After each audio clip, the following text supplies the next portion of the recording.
अस्सलाम वालेकुम। इस वीडियो में मैं जो कनाडा का सबसे आसान तरीका है कनाडा में माइग्रेट करने का, उसके बारे में कंप्लीट डिटेल्स आपके साथ शेयर करूंगा।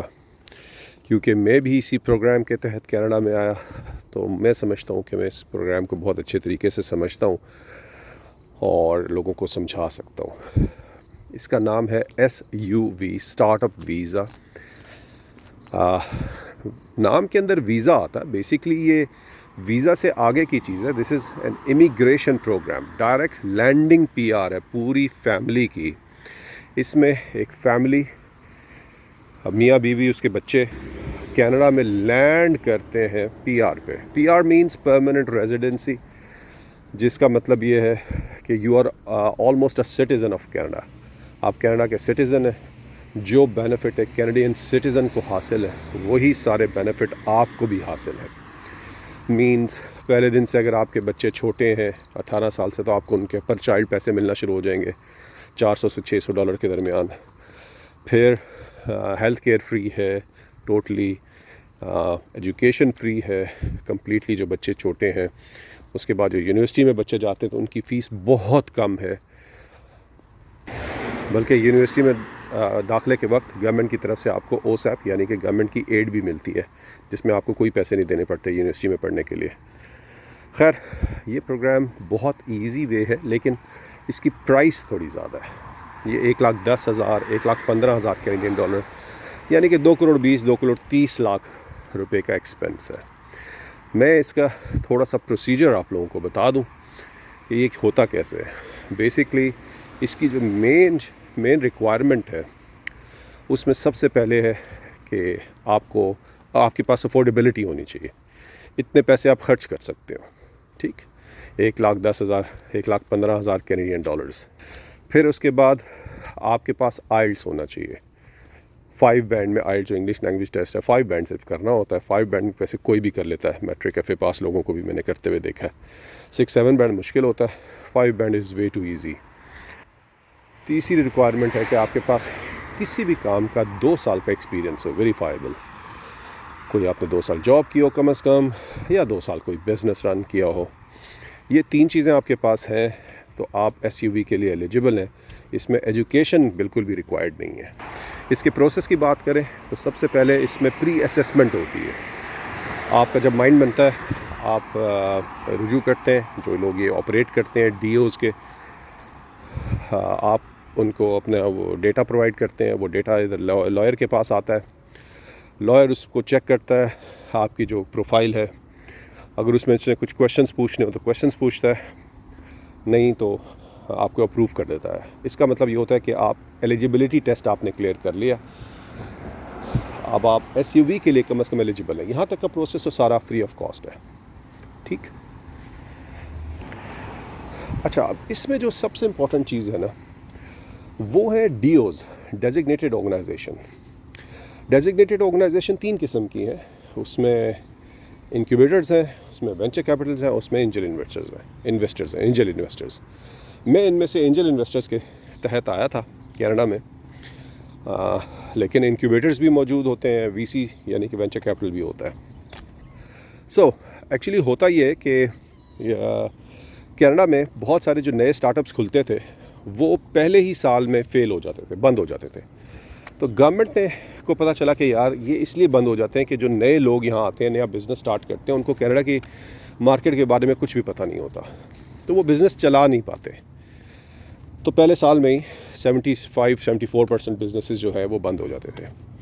तो गवर्नमेंट ने इस फेलियर को कम करने के लिए एक तरीका ये निकाला कि गवर्नमेंट ने अपने इन्वेस्टर्स को अपॉइंट किया, जो यहाँ के अच्छे बड़े बिजनेसमैन थे, पैसे वाले इन्वेस्टर्स थे।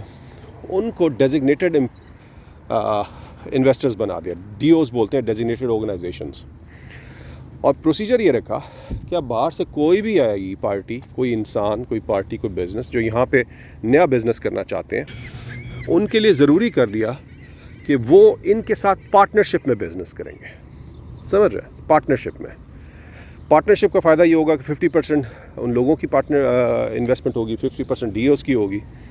तो चांसेस ऑफ फेलियर कम हो जाएंगे, क्योंकि ये DOs जो है तो कैनेडियन मार्केट से जानते हैं इसके बारे में कैसे ऑपरेट करना है। तो इसलिए उन्होंने काफ़ी सारे डीओज़ बना दिए, कोई 1000 के करीब डीओज़ हैं, जिसमें सबसे ज़्यादा इंक्यूबेटर्स हैं, फिर एंजल्स हैं, फिर वीसीज यानी कि वेंचर कैपिटल्स हैं। तो आपको ये बिज़नेस करने के लिए या ये प्रोग्राम करने के लिए सबसे पहले जिस चीज़ की रिक्वायरमेंट होती है ना, वो होता है कि इन डीओज़ की तरफ से आपको लेटर ऑफ सपोर्ट मिले, यानी कि ये आपके बिज़नेस आइडिया को सपोर्ट करे। तो उसका प्रोसीजर ये होता है कि आप एक बिज़नेस आइडिया इनको देते हैं, अगर उनको बिज़नेस आइडिया पसंद आए और वो लगे कि बहुत इनोवेटिव है, बहुत अच्छा आइडिया है, तो वो आपके साथ पार्टनरशिप करने पर राज़ी हो जाते हैं, ठीक, और आपको लेटर ऑफ सपोर्ट देते हैं।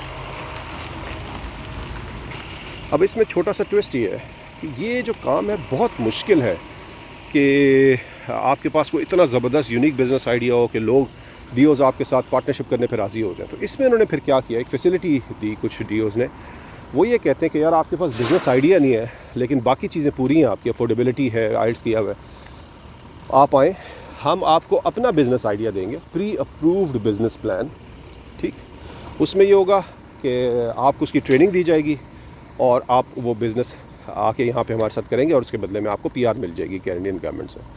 तो फिर यही होता है आप प्री असेसमेंट हो जाती है, फिर ग्रुप्स बन रहे होते हैं, क्योंकि इसमें 5 लोगों का ग्रुप बनता है, तो 5 लोगों के ग्रुप्स बन रहे होते हैं, आप उस ग्रुप में शामिल हो जाते हैं। जैसे ही वो ग्रुप बन जाता है, सबकी प्री असेसमेंट हो जाती है, वहाँ से लॉयर या मेन केस हैंडलर जो है वो टेक ओवर कर लेता है, उसके साथ आपकी मीटिंग होती है। उसके बाद जो डीओज़ के इन्वेस्टर्स हैं वो आ जाते हैं सेकंड मीटिंग में और आपके साथ पूरा बिज़नेस प्लान डिस्कस करते हैं। इतना डिस्कस करते हैं, इतनी ट्रेनिंग देते हैं उस बिज़नेस प्लान की कि यू फील लाइक कि जैसे ये बिज़नेस प्लान आप ही ने बनाया, हालांकि आपने बनाया नहीं होता, लेकिन आपके अंदर वो जज्ब हो जाता है। जब वो सब कुछ हो जाता है, फिर उसके बाद वो आपको लेटर सपोर्ट देते हैं। और मैंने आपको बताया कि लेटर सपोर्ट के इर्द गिर्द ही तो घूमता है ये प्रोग्राम। बहरहाल जी, लेटर सपोर्ट आपको मिल गया, इसका मतलब है आपका 80% काम हो गया, ठीक। उसके बाद फिर लॉयर की लीगल टीम आ जाती है, वो आपके साथ बैठ के आपका पीआर फाइल करती है, ठीक। आपका सब बहुत एक्सटेंसिव किस्म का डेटा लिया जाता है, जो भी कैनेडियन गवर्नमेंट की आईआरसीसी की रिक्वायरमेंट है, डेटा लेते हैं, फॉर्म फिल होते हैं, बहुत सारा उसमें रिक्वायर्ड डॉक्यूमेंट्स हैं, बेसिक किस्म के बर्थ सर्टिफिकेट, मैरिज सर्टिफिकेट वगैरह, एजुकेशन डॉक्यूमेंट्स और ये सब चीज़ें वो लेके आपको केस सबमिट कर दिया जाता है, ठीक। केस सबमिट होने के कुछ अर्से के बाद, आजकल थोड़ा सा डिले है, अदरवाइज़ पहले तकरीबन 1 से 1.5 महीने में आपका बायोमेट्रिक आ जाता था कि आप जाते थे, उंगलियों के निशान और तस्वीरें खिंचवा के आते थे, ठीक। अभी ये थोड़ा सा डिले है आजकल, ये जो 2025 का पहले 6 महीने ना, इसमें उन्होंने स्लो कर दिया प्रोसेस। उसकी क्या वजह है वो भी मैं बताऊँगा। फ़िलहाल आगे चलते हैं। बायोमेट्रिक हो जाते थे, उसके तकरीबन 3 से 4-6 महीने के बाद आपके मेडिकल होता है, पूरी फैमिली का मेडिकल एग्ज़ाम हो जाता है, और मज़ीद 7 से 8 महीने, यानी कि टोटल मिला के 18 से 20 महीनों के अंदर आपकी पीआर आ जाती है। PR confirmation to PR document आपको पाकिस्तान में मिल जाता है। आपका वहाँ से आप जब कनाडा में लैंड करते हैं तो आपकी पीआर आपको एयरपोर्ट पे मिल जाती है। ये प्रोग्राम है, और मैं इसको हमेशा कहता हूँ कि कनाडा आने का अगर देखा जाए सबसे आसान तरीका यही है। समझे, आसान इन अ सेंस कि प्रोसीजर बहुत अच्छा, ऑथेंटिक है, इसमें स्कैम का कोई चक्कर नहीं है कि आपके साथ स्कैम हो जाएगा, क्योंकि ये डीओज़ हैं, गवर्नमेंट की अपॉइंटेड ऑर्गेनाइजेशंस हैं, तो कभी आपके साथ स्कैम नहीं कर सकते, ठीक है। लेकिन और सेफ़ एंड सिक्योर है। लेकिन मसला ये है कि ये थोड़ा एक्सपेंसिव है, ठीक है ना, महंगा है, लेकिन बाहर बहुत सारे लोग अफोर्ड कर सकते हैं, कर रहे हैं, हमने भी किया था। आपको इसके बारे में कुछ पूछना हो तो you can easily contact me.